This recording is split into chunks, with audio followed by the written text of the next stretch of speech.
A Política Nacional de Resíduos Sólidos exige que todos os municípios do Brasil acabem com os lixões a céu aberto até agosto do ano que vem.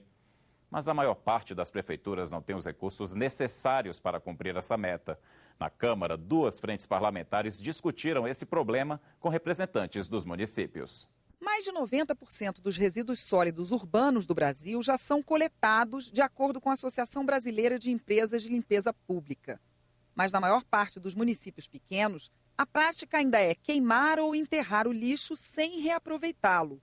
A Política Nacional dos Resíduos Sólidos prevê que as cidades brasileiras acabem com seus lixões até agosto de 2014.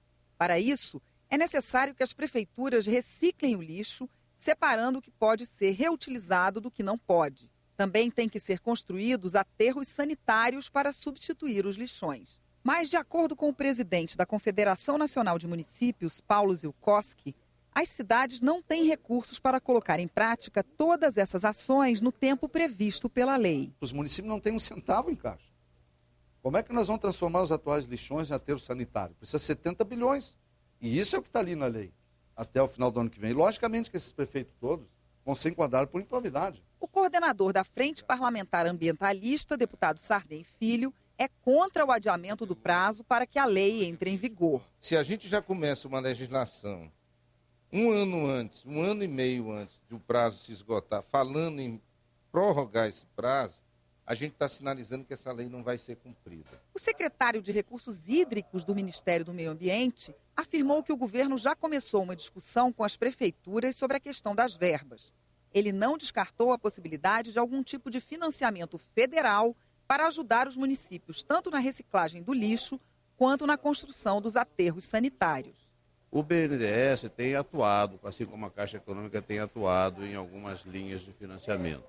Agora, nós imaginamos que há que ser um conjunto de ações que envolvem linhas de crédito, podem envolver financiamentos, podem envolver programas especiais de governo. Isso ainda está sendo estudado, não existe nada de concreto nesse momento, embora o problema já tenha sido transmitido a nós e nós estamos trabalhando em cima dele. O Amazonas é um dos poucos estados brasileiros em que os municípios estão avançados na elaboração dos planos que devem ser apresentados às câmaras de vereadores antes de as ações serem colocadas em prática. 60 dos 62 municípios amazonenses já entregaram os planos.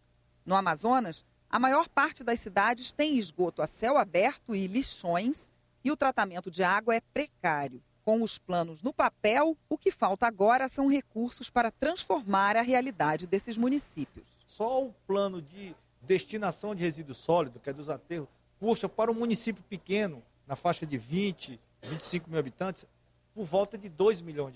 Os municípios não têm recursos. Em julho desse ano, o Senado aprovou a lei que cria o Sistema Nacional de Prevenção e Combate à Tortura. Publicada no Diário Oficial em agosto, a nova lei promove mecanismos que coíbem as práticas de tortura em todo o território nacional.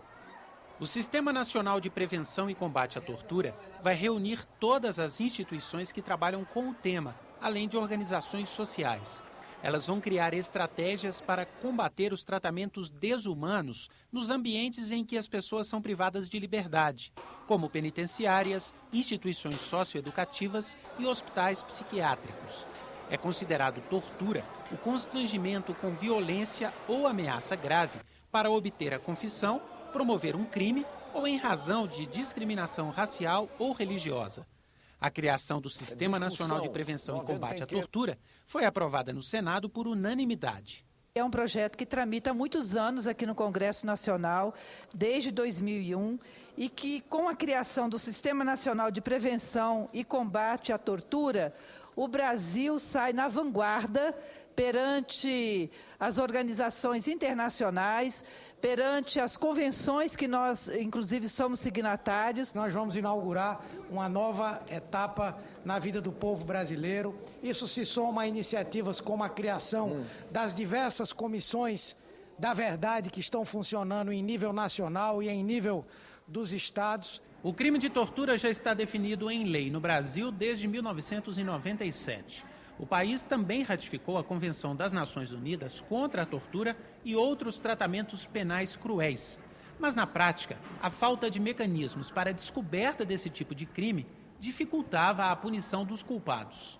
O sistema será composto por um comitê nacional, que vai definir as políticas de prevenção e combate à tortura, e por um mecanismo de perícia. 11 profissionais terão autonomia para visitar, sem autorização prévia, todos os locais em que há privação de liberdade. Eles poderão requerer a instauração de processos administrativos e criminais quando houver indícios de tortura. Para a Ordem dos Advogados do Brasil, o mecanismo de perícia é a principal inovação do sistema. As entidades, o próprio governo, um próprio membro do Ministério Público tem dificuldade de tipificar o crime de tortura, em razão de não ter uma liberdade maior de adentrar no presídio e a falta de conhecimento técnico e o que o mecanismo vai suprir. A coordenadora de combate à tortura da Secretaria de Direitos Humanos afirma que é preciso incentivar a criação de mecanismos de perícia regionais, também previstos na lei. É essencial que os estados estruturem mecanismos independentes nessa mesma configuração e atuem diretamente nas suas unidades. Esse é o grande papel desse grande sistema, é trazer a proximidade e o acesso das pessoas a esse local invisível, que são as instituições totais, as instituições em que muito poucas pessoas têm acesso. No próximo bloco, preservação do patrimônio histórico e capacitação de jovens combinadas na iniciativa de um museu em Belo Horizonte. E a festa do Congo, na primeira capital da província de Mato Grosso. A gente volta em 1 minuto.